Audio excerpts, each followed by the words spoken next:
wanted to get into it, but the whole like waiting aspect, I'm so impatient. Like I guess it's in my addictive nature that I expect like instant gratification. Well, I mean, you know what I mean? There's so many smaller cryptocurrency coins that you could pattern day trade and do limit orders on small coins that are like pennies on the dollar and use like thousands of dollars at a time or 8,000, and then you could just see the results instantly. But I'm not that speculative.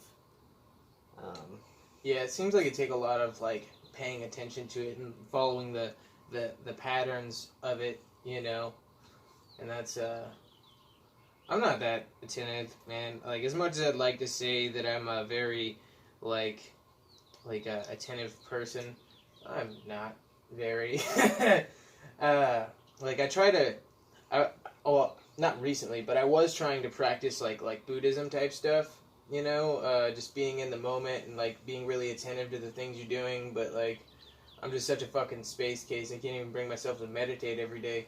Well, you're not supposed to like clear your head. You're just supposed to like let your thoughts flow and then pass no judgment on them. Yeah. Yeah, and one thing I was taught too is to like whenever you're meditating to a thought comes into mind, you like acknowledge it and like respect it as a thought and let it go. That sounds good. Maybe label it with an emotion or something. But yeah, I just haven't been really doing it as much. I've noticed though, whenever I meditate before I go up, I do a lot better. You know what I mean? Really? Like, yeah. I don't know if you saw me at the Flea or at the Blue Room, but like sometimes I'll just go sit alone and meditate. And even among all the noise of like people. Meditation, like loud. The strength of your mind and focus and meditation is like. That's literally everything, and I think it's really dumb that Americans wouldn't try to harness that potential, because that's the secret to unlocking magic, if there is magic, or to be as powerful as someone as Jeff Bezos. You've got to harness like your concentration and your mind, and so I'm really in support of meditation. Like if you want to rule the world, you better.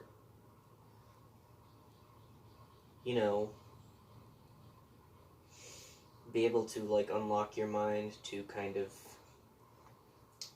that kind of focus. Yeah. So I mean, yeah, and it will make you a better comic, I'm certain. Yeah, and I've noticed like with life in general, it makes me better at a lot of things, and it helps with pretty much everything, you know what I mean? And the big part of life that meditation helps me with that I've noticed is like after meditating, it helps alter my perception, because it's not necessarily the things that are going on around me that dictate my happiness or how good I do. It's how I perceive them and what action I choose to take, after a mistake or, not doing something completely right, and with meditation, altering your perception after, just kind of letting the thoughts flow like that, it helps you see like the clear picture and not just this like skewed, biased opinion that we have of ourselves and the world around us based on our past experience. It sort of helps bring a lot of clarity into play, I think. This sounds somewhat intelligent. I'm listening to you, so. Yeah. I don't know. I don't feel like I'm very intelligent, but like meditation helps me feel a little bit more smart, whenever I do it. Just one of those things. Like, yeah, everything you said makes sense, but you shouldn't like ask people if it makes sense at the end. Yeah, and that's something like for me, I'm a very what's the word? I approval seek a lot. You know what I mean? Like, yeah. Yeah, like I'll say something or do something and I'll be like, oh, was that okay? Was that funny? Was that smart? Was that good? Just because I've always, I mean, nobody's going to appreciate your craft and jokes the way that you can, or see the potential in them. I mean, usually not. Maybe if you're comic and, like, you've got a big audience, finally people are willing to give you that recognition. But, like, when I go up to do comedy, and people don't laugh, I'm not gonna take it super hard because I know that's a good joke, or I know how I feel about that bit, you know? Yeah. Um, I remember last night at Outland, there was like a table of people that were like talking, and I was like, "Hey, you, look, pay attention. I'm telling jokes up here." yeah? And then that made them laugh a little bit. Mm-hmm. But like, I've noticed you do something like that, but it's like a part of one of your acts. You're like, you're not paying attention to me, but you're more like aggressive about it. And Oh, what yeah. makes it I funny. what's stupid is, like, I guess this scene is so small that nobody's, like, very alternative as a comic. And so, like, that's a little bit, as I like alternative comedy, but yeah, that character, because I say something ridiculous like, I'm sexually active, I deserve your attention. That's what it is and stuff like that. Yeah. I think you did that at Gailey's. I was like, my lady was messaging me, and I was looking down at my phone, and you said that, and I just fucking lost it.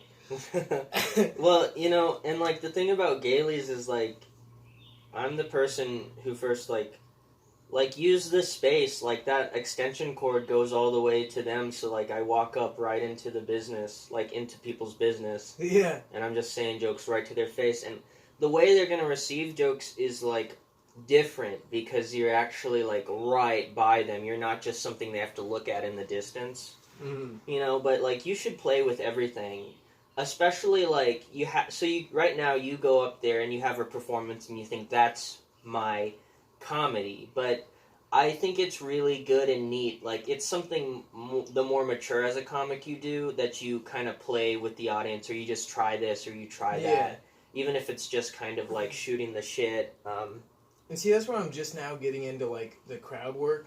You know, like last week I tried my and then I cut it off thing, and it did, some of it went all right, but like it's one of those like at first with anybody it's never been all right, but like people who have known me for a while and have heard me, you know, with this running joke of and then I cut it off, bullshit. Those of you at home that really know me probably not laughing right now, but it's if I play with it a little bit more, I feel like I could probably make that. Well, you've got to like stop caring about what you think is going to be funny, because that's what I see a lot of comics go up there and do, is like they care about what they think is going to be funny, rather than like, if you want to get deep as a comic and you want to talk about what pisses you off or what hurts you, you kind of have to go into it really raw, and sometimes it's okay to not have it dressed up yet. But you know, the only criticism people have of crowd work is sometimes it can be too easy to rely on crowd work and have no real material. And then sometimes if you're opening for somebody, that can train the audience to want something different than the headlining comic is going to offer. I've been watching some comedy documentaries on Prime. There aren't many good ones. There's a few famous ones that are pretty good. I feel like you're a nice guy, but that somebody... You don't seem like the kind of person that is two-faced. You seem very loyal, and that you don't like steal from somebody. I took some people to the festival once, and they stole like batteries out of my trunk of my car, which I had extra batteries like for a when... comedy festival? No, it was like a music festival, Oh. and they carpooled with me, but when they went home and they unloaded their stuff, I think they took my batteries, and it was like, what the fuck? Like, to be trashy enough to like take batteries to sell them so that you could have more drugs. But anyways, like, you seem like somebody that like could be taken advantage of, though. I just have that observation. Yeah, sometimes it happens, you know, but I don't really try and like sweat that, you know what I mean, because I feel like there are good people, even though some people may try to take advantage of me and my generous, genuine nature. Like, I don't want to rob genuine people of my true self because of the actions of a few shitty people. You know, I'm a firm believer in just be a good person. You know, and so I try to do that.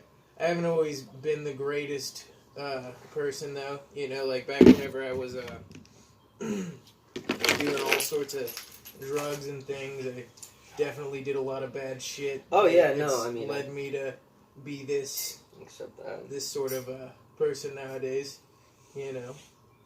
Yeah. So like, how long have you been in Springfield? Since October, I believe. Yeah. Okay. Cool. Yeah. It sucks that I'm just now getting into the comedy scene somewhat deeply, you know, making connections and stuff, and I'm gonna move away. But the same Oh wait, you're time, gonna move back to the Ozarks? Yeah. When? Within the next month, because the Really? house, yeah, dude, the house right here is getting foreclosed upon because our landlords are assholes, and they just let, I guess 10 of their rental properties get foreclosed upon, and it's a good thing we didn't pay rent this month.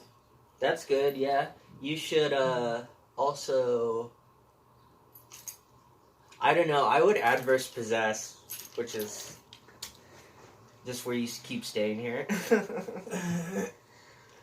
Yeah, but it is kind of a shitty place, anyways. Like, you see over there on the along the wall, there's cut up pieces of a blow up mattress there, because there's an inch of where the plywood doesn't touch the wall, and so there's just this fucking hole there all the way around the house because you're in it. I'm just kidding. It's kind of like my whole thing about some sketch people ride the bus. There are sketchy people on the bus. How much is the I'm bus? on the bus. Is it 10? It's $1 to get on and 10 cents for a transfer, right? $1.25 to get on and 10 cents for a transfer. Well, they should lower it to $1. It's really shitty. Unless you get bus passes. Bus passes. I got a couple of those. I get free bus passes from where? These classes I have to take for this fucking outpatient rehab bullshit because I failed the drug test almost a year ago, and so my PO down here was like, you have to go to treatment. And I was like, but I graduated from rehab. But you failed a drug test after that. I'm not doing cocaine anymore. Leave me alone. It's just weed. I better run, man, to meet my friend. How do you end your podcasts? I'm honored to be the first guest too. That's really cool. I don't know how exactly to end it. I guess give it a like and subscribe. Follow Jen Chang Comedian. It's your page on Facebook is Jen Chang Comedian, right? Oh yeah, it's just type in Jen Chang Comedian. Yeah. Yeah. I try to post stand-up once a week, and I try to come up with funny short videos just to make the page I've more seen a couple of them. interesting. They're pretty funny. Yeah, he's a really funny dude, and if you're at the lake, then he's probably going to be coming up for a comedy show at some point, because I'm going to make the comedy scene up there, bring some of my friends from down here who are really funny, and make it happen. So, wow. Hey babe, hold on. We're trying to close the podcast. Wow, right on time. Yeah, that was fucking ridiculous. Anyways, subscribe, follow Jen Chang Comedian on Facebook, and come see us do some comedy. On the rest of your podcast guests, you should take their hand and kiss it at the very end just to see what they do. Yeah, that'd be fucking funny. epic. Because it's not too invasive, but